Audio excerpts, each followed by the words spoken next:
HUM115, welcome to another module in our course. We have spent a lot of time in this course going through the steps and the processes of our thinking as a critical thinker. We've also talked about where things go wrong, our flaws in our thinking. And this week, we're going to wrap up with one final way that our decision-making, our critical thinking process can be flawed, and that is specifically by looking at where we fall victim to bias. Now, I know what you're going to say. You're going to say, I'm really not a biased person.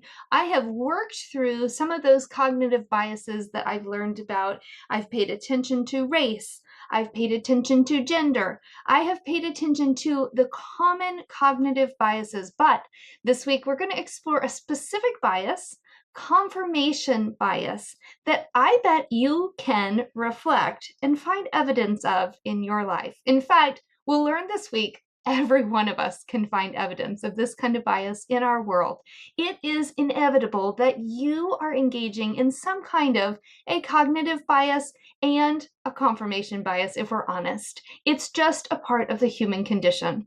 So as you dig in and you learn more about confirmation bias, be open-minded and reflect on your own life, your own behavior, and your own decision-making and problem-solving processes. As we will learn in the learning content of this module, confirmation bias is simply our own natural tendency to search for, interpret, recall, and favor information from all different sources in a way that actually confirms or supports our own beliefs and our thinking. And it usually makes us feel good to find this evidence.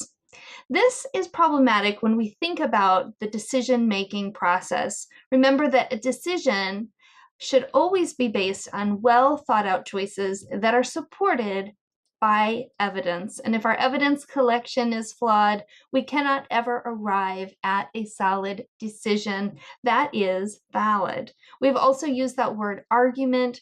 We, again, can't receive an argument or form an argument when we have flawed logic. And so as you work through the module, I want you to consider all the ways that this impacts you as a critical thinker. Be very reflective and honest in your responses, especially the I Believe It comic this week. I love hearing that skit, and I can relate to it in so many ways. I hope you can too. And as you wrap up the week, be sure to pay careful attention to all that is due. If there's anything that I can do to help you as you work through the module, feel free to reach out and let me know what I can do to support your learning.